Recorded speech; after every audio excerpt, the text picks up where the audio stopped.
Mike Sierra Kilo. N1MSK KA3PTX. Name is Paul. How copy? Good copy on you, Paul. I heard you as I was scanning, and I knew you weren't on a sideband. You're about a 5'8", 5'9". Very good. What's your location? What's the name there, please? The name here is Art Alpha Romeo Tango, and we're in Massachusetts, about 25 miles southwest of Boston. Okay, Art. Nice to make your acquaintance. Southwest of Boston. I got a beautiful day here at Annapolis, the capital of Maryland, the Chesapeake Bay region.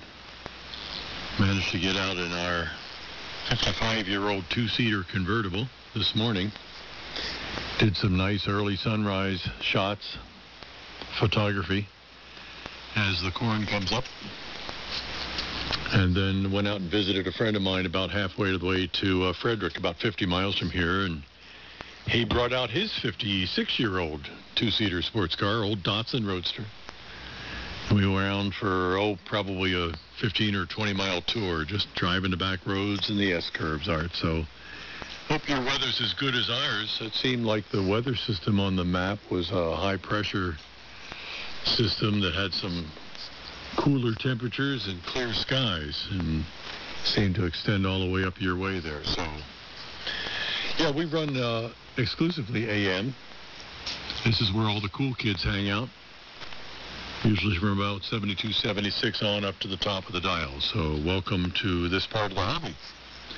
N1 Mike Sierra Kilo, 20 miles southwest of Boston, WA3 Victor Juliet Bravo. Go ahead, Art.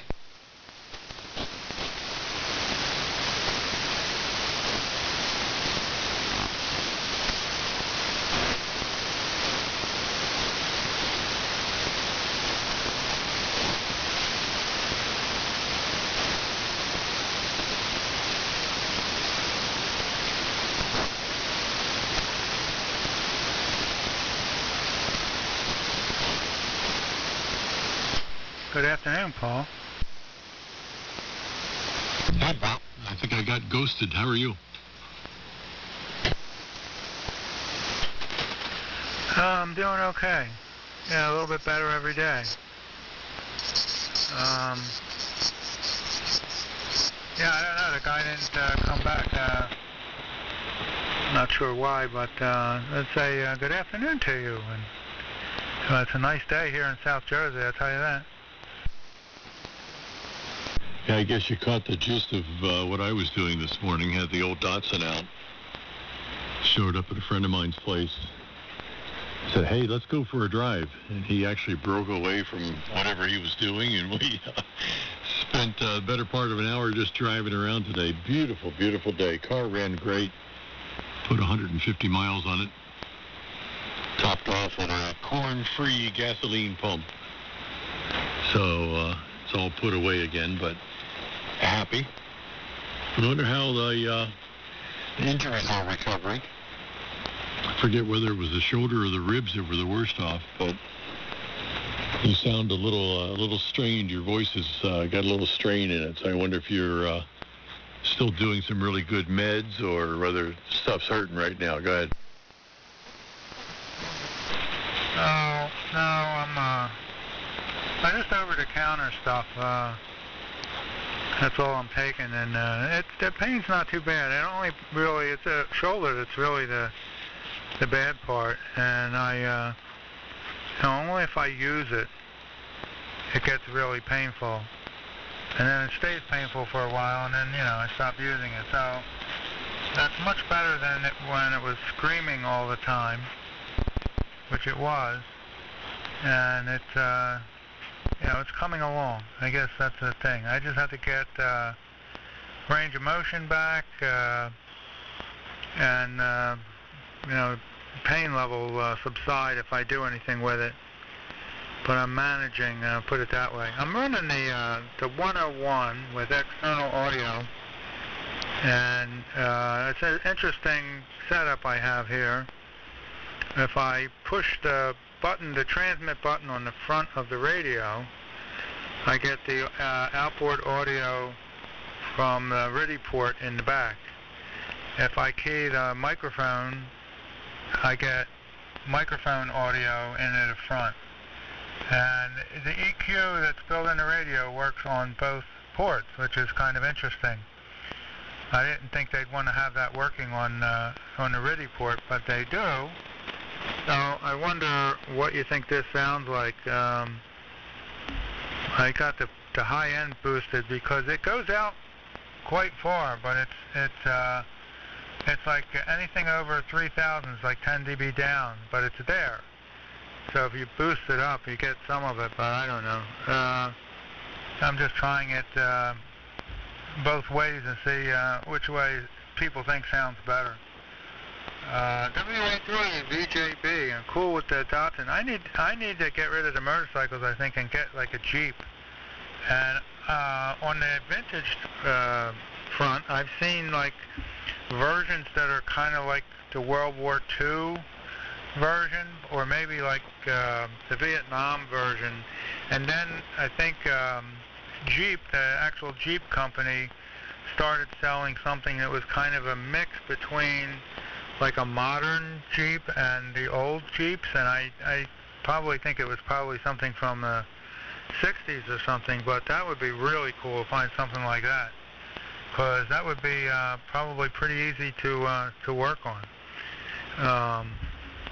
You know, like the Datsun, it's pretty straightforward under the hood. A WA3 VJB from N2DTS. Yeah, I was just talking about how easy it is to set the valves on the Datsun. I had a new cylinder head gasket put in, and it's been a few hundred miles now, so it's time to get the aluminum head torqued again. And in so doing, of course, you also reset your valves. It's a rocker box. And use just a flat lifter gauge and open and wrench. Undo the lock nut, do the other nut, and then lock it back on again. And put the valve cover back on. It's like, man, it can't be much simpler than that. Yeah, old Jeeps. My brother-in-law has been into those, and so has, I don't know if you know Tom or not, W2ILA, AMer of some long-standing note. I don't think he's active on 40. I think he checks in with the old military radio net on the weekends. But he's been into the old World War II Jeeps. And to my knowledge, there are three main manufacturers of the World War II vintage Jeeps. One of them was Ford, and the other was Willys, or Willis. I don't know how to pronounce it, Willys. And then there was I think American Motors, or maybe its predecessor, Rambler, built the other one. And of course, it's the one that was perpetuated down through the centuries that followed. There are a couple of the Willys varieties that you might be thinking of. One of them actually looks like a station wagon. Another one looks a little bit more like a pickup truck with a cargo bed in the back.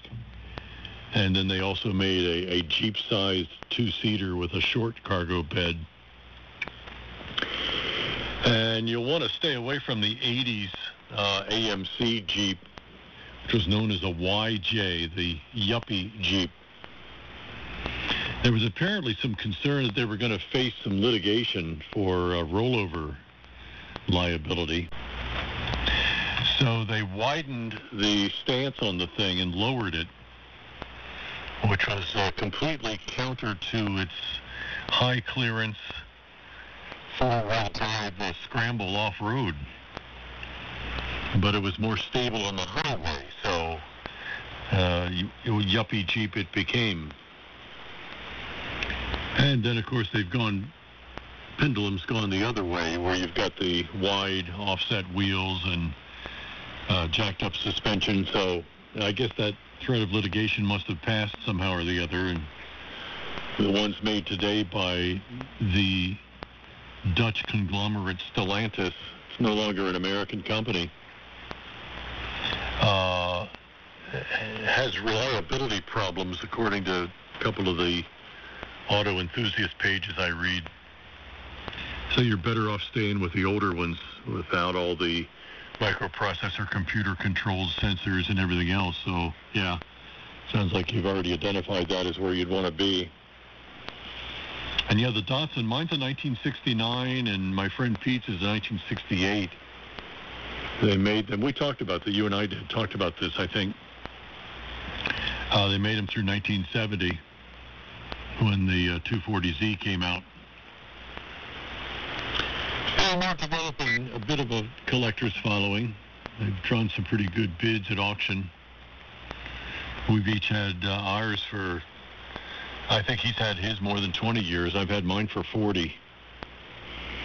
I guess I've had a Datsun Roadster since 76, when I sold my German Ford, which was marketed as the Lincoln Mercury Capri.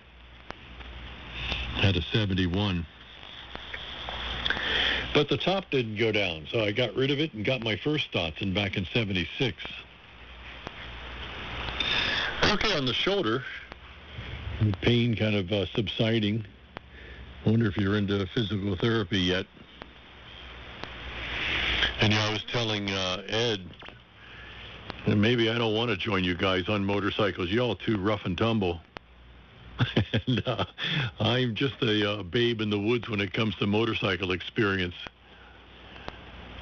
So while I would have considered borrowing one of your dirt bikes between you, I definitely don't want to be out on the road, I don't think. Okay, on the Yaesu, I'm not really impressed by the audio I'm hearing. It's going on about 3K aside from what I'm seeing on the pan adapter here on the Kiwi that I usually use as a reference.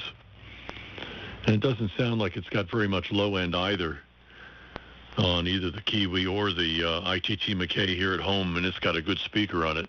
It's not what I'm used to hearing, even from the Wolf. Although I shouldn't say that in kind of a snarky way. I don't mean even the Wolf, because it's a fine transceiver. It's doing great. Matter of fact, except for your home brew rigs, it's probably got the best audio of your store-bought rigs. So definitely better than this one. And the equalization, yeah, I wonder if even at 10 dB, whether you're able to jam much through. Because, yeah, it's rolling right off a little bit over 3. It's just almost looks like a square wave. Jamie's up frequency on 90, and he's putting out a whole chunk, and I'm putting out a whole chunk by comparison. So I don't know what the receiver is like on the Yaesu. Hopefully it's got a pretty decent passband on receive at least. But you might comment on your user impressions here. What have you had it, a couple of weeks now? N2DTS WA3VJB. Good signal, though, by the way. Okay, WA3VJB from N2DTS. This is still external audio. And I got the max, going into it. So here's a low-end boost. I think it probably adds a little bit to it. And here's a pre-emphasis. Is also on. There's something going out, but it's way down. So that's about as good as I think the thing can do, as far as I know.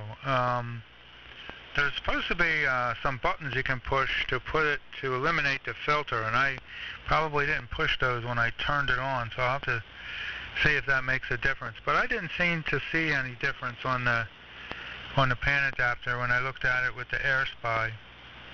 Hold on one second. Okay, now this is the internal. I mean, this is a microphone plugged into the radio with the internal equalization in play, and I think the third equalizer only goes up to like 3,000, so you can kind of boost. You can't boost anything higher than that, although you can broaden the Q. But all right, so we'll stick with this for a little while. Some people say this sounds better. The other people say the other thing sounds better. I don't know, but yeah, I guess it's not a very high fidelity radio. On receive, it's okay. It does not go as low as you know, some vintage receivers or SDRs. It's probably rolls off about 100 hertz. So the low end is not there, and they don't give you much adjustment to the receive bandwidth. They got 6 kc aside, or 12, something like that. It's 12 or 12 or 16 is the filter width. So that gives you 6 aside and 6 or 8, I guess. And it doesn't seem to be any difference to me. The Jeep I was talking about, the one that I saw going down the road, it kind of looked like a cross between the World War II Jeep and the Jeeps, I guess it's a CJ that they have now, you know, the little, the small one, small traditional one.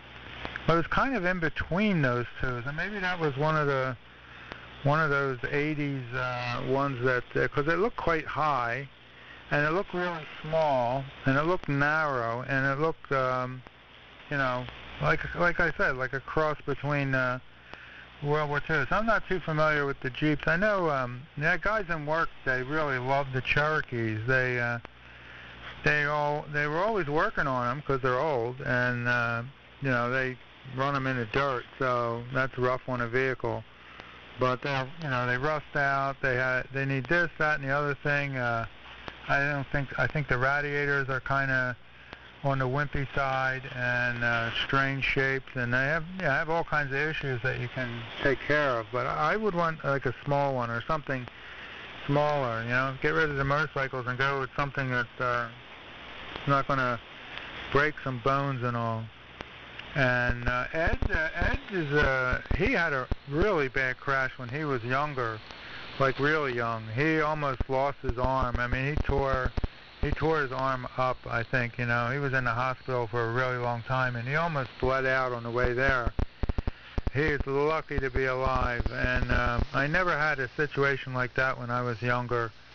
But I've had, you know, and after I've gotten older, and that's the clue, you know, you get older, you take a fall, you get broken bones instead of getting up and laughing about it and, you know, shaking the dirt off.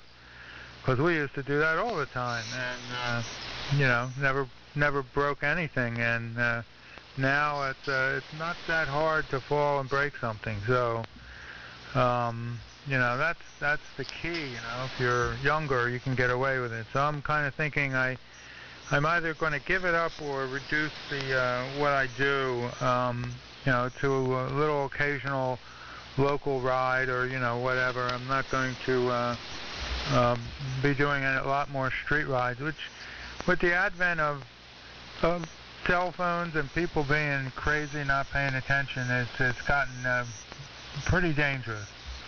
I've been run into from the back twice, and that wasn't fun either. The second time, you know, that was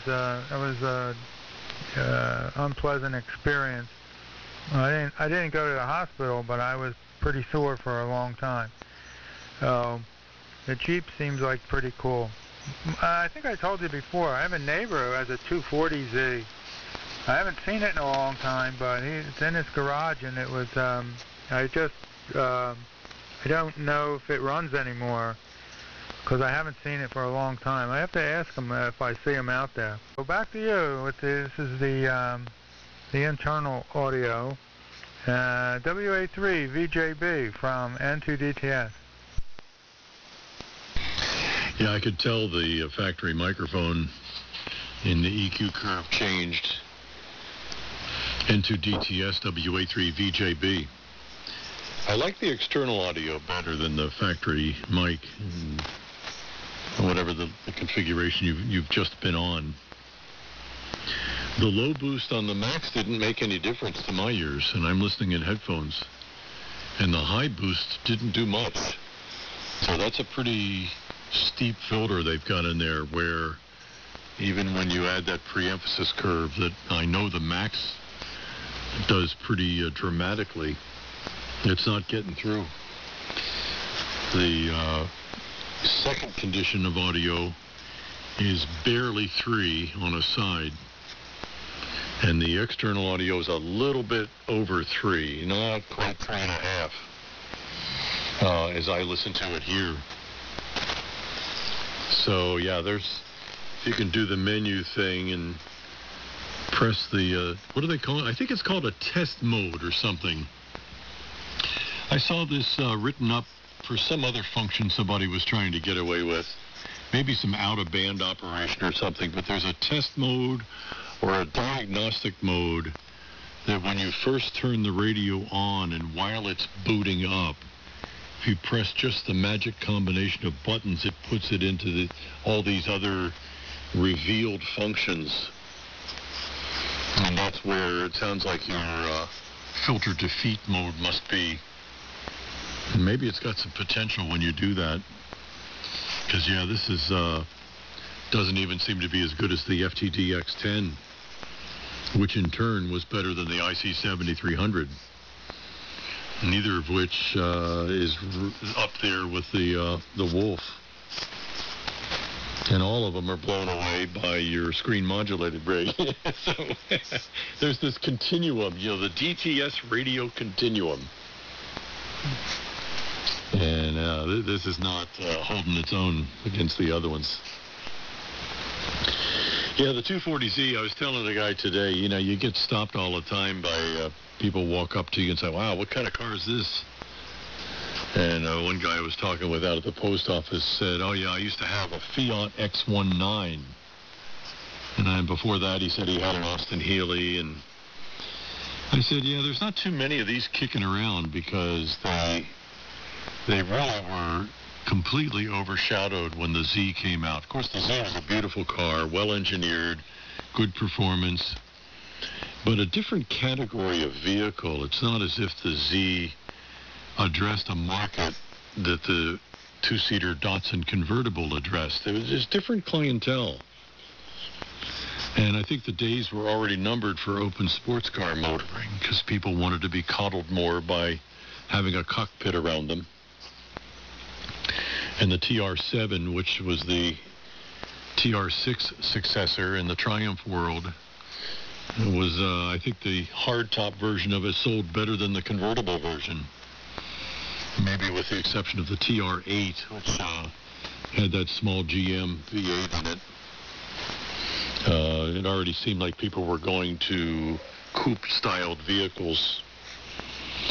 But the Datsun, never really enjoyed the popularity that it should have, despite being a better car than the MG, that it beat to market by a few months. The Datsun actually was at the 1961 Tokyo Auto Show, where the MG didn't come out until mid to late 62. But I don't know too much about the Jeep world, except, kind of derisive comments about the YJ, the yuppie Jeep. So I don't know which one you might have seen. Sounds like it's newer than the WILLYS. I think it's pronounced Willys. I'm not sure. And, of course, the original World War II Jeep was actually designed by Bantam Motors. And they couldn't produce the quantity that the military needed, so Willys and Ford divvied up the bulk of the production for World War II. I think it was I used to know this nomenclature because my brother-in-law had two of them. And it was quite a delicate little car. I mean, the two the two seats in the thing were really rudimentary. Metal frame, a little bit of cushion and a little bit of seat spring, but a hard back. And then the two side shelves over the back wheels were for both carrying utility stuff and mounting things. Remember the TV show The Rat Patrol? They had a couple of those Korean-era Jeeps. And they, popping up over the sand dune at the beginning of the show when the music was going. I used to love that show. That was probably where I first got onto Jeeps being a cool vehicle. Yeah, I can imagine people not paying attention, combined with the lower visible profile of a motorcycle, not being as happy a place as when you were in your younger years. Well, I think I told both you and Ed that my motorcycle experience is mostly off on the dirt trail back in the woods. A couple of guys had smaller single-cylinder Yamahas that I could borrow, and I could ride a street bike, drive it with adequate confidence, but it's a lot of machine. The weight difference is a lot. But I have, I guess a few hundred miles on road bikes. Enough to say I know what I'm doing, but not enough to really protect myself against all eventualities. And yeah, man, stuff will break instead of bend. I don't blame you for having a little self-preservationist instinct. I think your wife's reaction was a guiding moment there for you again. And yeah, we won't be having any motorcycles here at Casa del VJB. Nah, that's not going to happen. Having too much fun with the Datsun, actually. In many years, it's kind of a part of the family now. But good luck finding one. And I wonder if the area where you ride the dirt bike also allows four-wheel drive vehicles, ATVs, I know you said. But something as big as a licensed street-worthy four-wheel drive vehicle might not be allowed back in there. There's plenty of other places for sure. And of course the beach. I think I told you about renting an SUV when we were down at Ocracoke, the south end of the Outer Banks, not wanting to put my own vehicle out on the beach with the salt and the sand. So we rented one down there and left ours parked at the place we rented. Nah. And now that it's 10 years old without a speck of rust on it, it's the payoff time of not having done that, you know? So let's see. I don't think there was anything else to comment on the radio aspect of things. I'm sorry if I'm disappointing in my feedback, but nah, this is not what I would keep if it's going to be on AM much. Unless you figured out how to defeat the filter in the thing and allow it to have more low end. 100 hertz is not very good low end. That's where it sits right now, and that's probably why the low boost didn't make much difference. I think theirs takes place there downward. N2DTS KA3PTX. 3VJB from N2DTS. Supposedly I enabled the secret wide filter mode, and you hold the DNR and the DNF, the digital noise reduction and the digital notch filter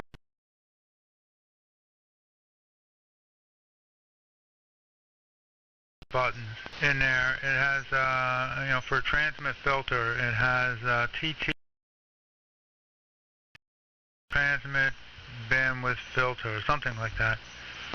But I didn't know. I didn't notice a lot of difference looking at it on the SDR. So you might comment, and I'll switch over to the screen modulated rig. Yeah, a little bit disappointed in this. I think the 10 actually sounded better. And there's some really nice things about this radio. One of the things, it has two receivers in it, and you can sync them together. And you can have each one on a different antenna port. And I have I put my last remaining preamp in my receiving loop antenna, and I have that hooked up to antenna port 3 as a receive antenna. And you can put the audio from each receiver in one ear and the other, or you can combine them. And then you can turn one receiver on or off. So, or have them both on. So it's pretty interesting. The loop antenna works really well, and sometimes it does a much better job of picking up a signal. but you can just turn on and off with a push of a button each receiver and kind of compare them or leave them both on. That's one thing I like that it does. It does. It has a fairly large screen, and it's a typical rice box. It's nothing you get excited about. Of course, performance specifications are really, really good. Top of the Sherwood list. If you're a contester or have something really strong signal nearby. I do remember the Rat Patrol. I also like that. There was Hogan's Heroes, there was a Rat Patrol. I think it was like Combat or something, it was like World War II GIs in Europe show, I think it was like that, something like that. That's some of the shows that I remember, but the Rat Patrol was neat.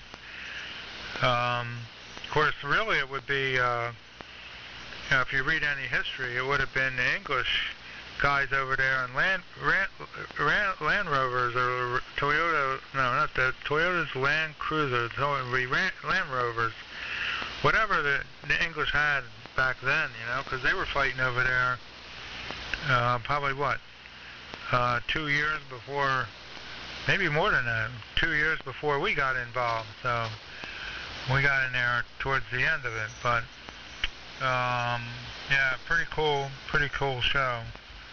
So you might comment if you think this is any different with the secret mode enabled. And there's also, I don't know if I would necessarily look for a Jeep. We had a first generation RAV4 probably 10 years ago, and it had a 2-liter 4-cylinder manual transmission.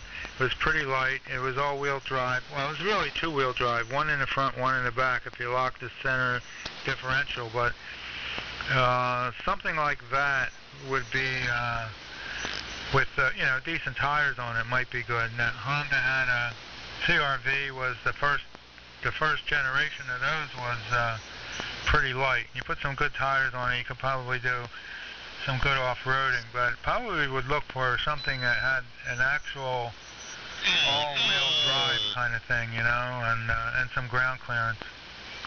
And I do like the manual transmission. That was a big plus on it. We had a lot of fun with that. And you're very smart to keep your car away from the ocean, because that RAV4 rusted out. And it came from Delaware, and I imagine that they did something like running it on the beach or through salt water, because it was really bad underneath. At the end of I had to get rid of it. It was you couldn't even work on it. If you try and loosen a bolt, and it would just snap off, and everything you touched would be a big project. So at that point, it's like, no, trade it in, and that's what we did. But something small, light, all-wheel drive would be cool. With air conditioning, yes, because when you're out in the woods and it's like greenhead season, you don't want those horse flies in there, man. You definitely want to put the air conditioning on and keep them things out, because that's pretty nasty. So that's probably something what I really should look for. So you might comment. Next time, if you're still hanging in here, I'll put the screen modulated rig on. WA3VJB from N2DTS. N2DTS WA3VJB. Yeah, I'm seeing a little bit off past 3. There's quite a dramatic drop in magnitude, though, such that I'm not hearing much difference. I am seeing it on the Kiwi's pan adapter.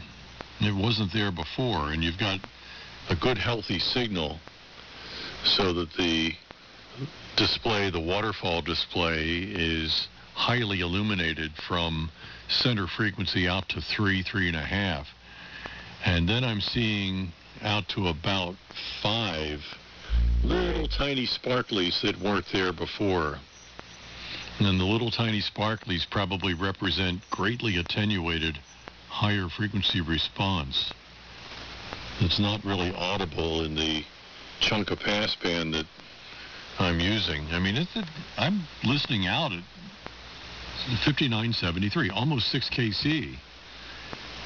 But when before and after, it sounds the same. So that shows you the roll-off is still there somehow.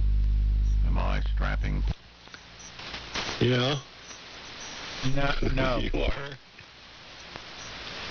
You're about 40 hertz off, but yeah, it sounded stronger into the note I'm listening on. All right, well, just stand by a second while I finish my thought here before I forget. The low-end response is really the deficit, Brett. The FTDX10, as you noted, had better low-end response than the 7300. The high-end response is just a function of, how they're built.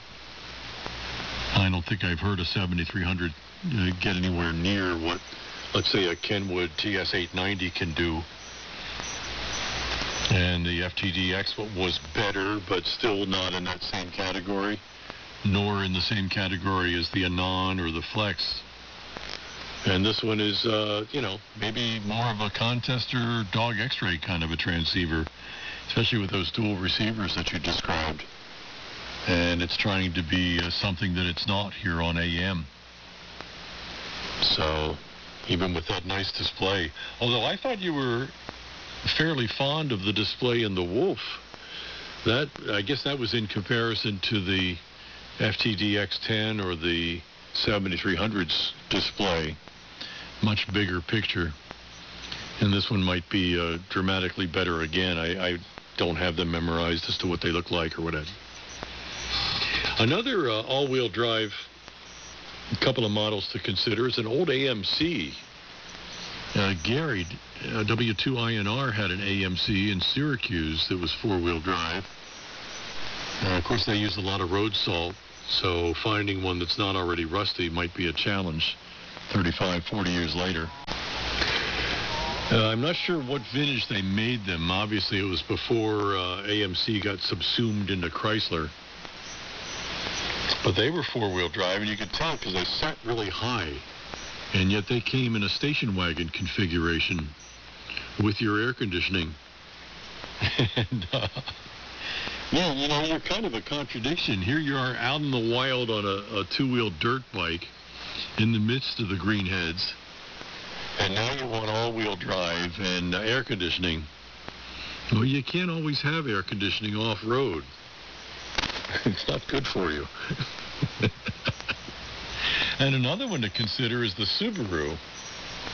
I think they've got a four-wheel drive, a very diminutive vehicle. I forget the model name of it. And doesn't Subaru have some all-wheel drive vehicles as well? What's that one they called the Punk? It was kind of a pickup truck, but a miniature pickup truck. Had two seats mounted backward with their backs against the window of the main cab of the vehicle. Subaru, was it a Punk or was it a Brat? I can't remember, but they're out there too. I don't know if they've got air conditioning or not. But, yeah, that might be a cheap toy. It depends on what you're going to do with it. I mean, if it's just a plaything, you could spend a few $1,000s and then another $1,000 to fix it up and just make it an expendable vehicle. But if it's something you're going to keep, of course, you're in another league entirely, which might make you reticent to take it off the road for the same sort of sand and salt problems that we both appreciate as being a problem. So there's a little bit of feedback on the Yaesu, at least, Brett. Let's see who else is joining us here. And keep it kicking around. I'll take it up to 5 o'clock. I guess you'll have it up to, you have the screen modulator rig up next time around. But I told Pam we're going to have happy hour at 5 o'clock, so another 10 or 12 minutes. So breaking station, go ahead with N2DTS, WA3VJB.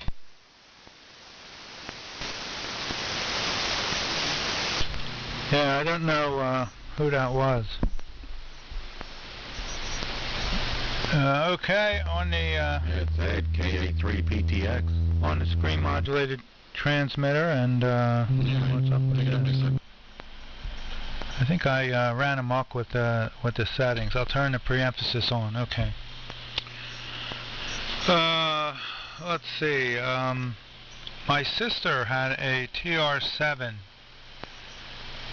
when they were new, and I drove it one time. I thought that car was really cool. The Wedge. Well, I don't know how reliable it would have been long term. Probably not very, but it was really fun to drive. So. Yeah. And I remember the Fiat X19. I had a Fiat 600D when I was in high school.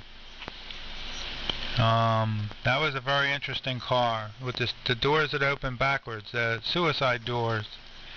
600cc motor in the back. It ran for a couple of, well, it probably ran for a month before it died. I rolled it over, and then it basically had a lot of crazy issues, and that was the end of that.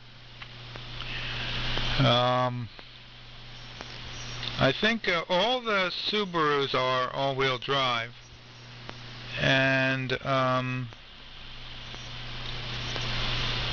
maybe an older one of those. I think a Forester is the one that is taller, it has more ground clearance or something. But then there was, I think, a Suzuki. Didn't Suzuki have a Samurai?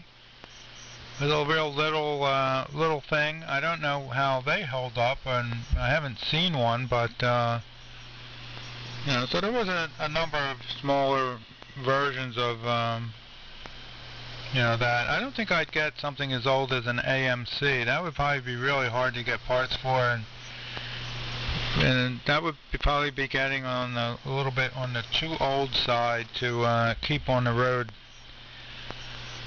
And a classic more than something to go beat up in the woods. And yeah, it would just be a woods thing, you know, just something to go out and cruise around some of the dirt roads. And unfortunately, there's a lot of stuff out there that you can't get a car or something like that through. They're pretty narrow, and that would be somewhat restrictive, but there still is quite a bit of you know, riding around out there you could do. Anyway, the wife came down. Valerie wants to go out to the diner for dinner at the diner.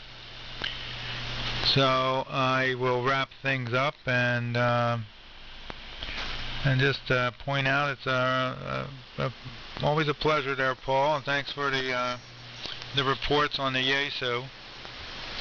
Some people actually say it sounds good, but it all depends on what your expectations are, I guess. And I wasn't overly impressed by it. I wasn't, you know, it's usable, so there's that. But I'll see what we'll do with that in the future.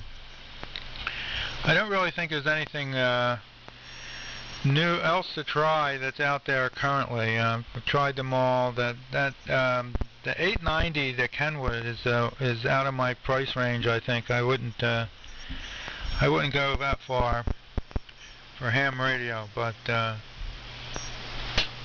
anyway, also 73s, and look forward to next time. I don't know who the breaker was. They came in and they said, "Am I strapping you?" You know, I don't know who it was, but I do have to run, so it's perfect timing. WA3 VJB from N2DTS, now with screen modulation. KA3PTX. Boy, you're always getting on when I'm getting off. Yeah, sorry about that. I guess you guys are signing. I turned the receiver on, and I heard Rapid Troll being mentioned, and brought back some memories and all that stuff. Hello, Brett. Hello, Paul. Yeah, just say a quick hello. I'm going to head out on the motorcycle here myself in a few. But just doing that to tease you. Just wanted to do a drive-by and say hello. You guys are off to the diner and off to the happy hour, and I'm off to the state park on the motorcycle. But anyway, good hearing you guys. And yeah, just a quick comment. Yeah, the Rat Patrol was a cool show. And then one of the cartoons I always liked as a kid was Johnny Quest. I thought that was a cool cartoon, Johnny Quest. But yep. The one thing about dirt bikes versus street bikes is pretty much when you're in the dirt, you're on your own. If you crash, it's all up to you. I've never had a tree step out in front of me, but it happens on the road all the time. Things you can't predict, but the trail riding has its own unpredictable things that can happen too. You hit a root that's under some leaves you don't see, and it, you know, knocks your steering and you go off the trail and stuff like that. You don't have to really dodge any vehicles doing anything crazy in front of you. Alright, I'm not going to hang in here. Just want to say a quick hello. Yeah, sorry I didn't get in here earlier with you guys, but I just turned the receiver on a couple minutes ago. So I guess wrap it up there, Paul, and any final comments, and hopefully we'll catch you guys later. WA3VJB has a tie of ribbons on it with no group. This is KA3PTX. We'll say 7-3 and listen out. All right, Ed, very good. KA3PTX and N2DTS having signed. WA3VJB wrapping up. Yeah, I did chime in, Ed, when you said twice that you were going out on the motorcycle. I told Brett that you were taunting him. Yeah, have a good ride there. I don't know. If you had just turned the receiver on, you missed my little storytelling of this morning. I took the Datsun out, the 69 convertible. Beautiful low 60s temperature, blue skies, and just a wonderful drive. Put 150 miles on the car. Went out toward Frederick. Visited a friend of mine who also has one. His is a 68. And we made a 25-mile circuit around his place out there.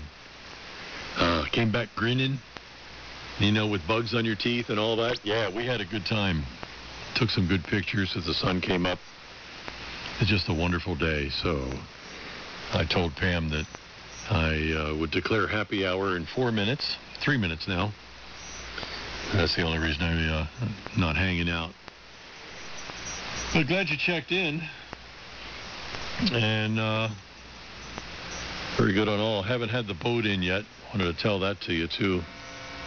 I think somehow in the next week or two, I'm going to try and get it in the water and see how it's doing this season.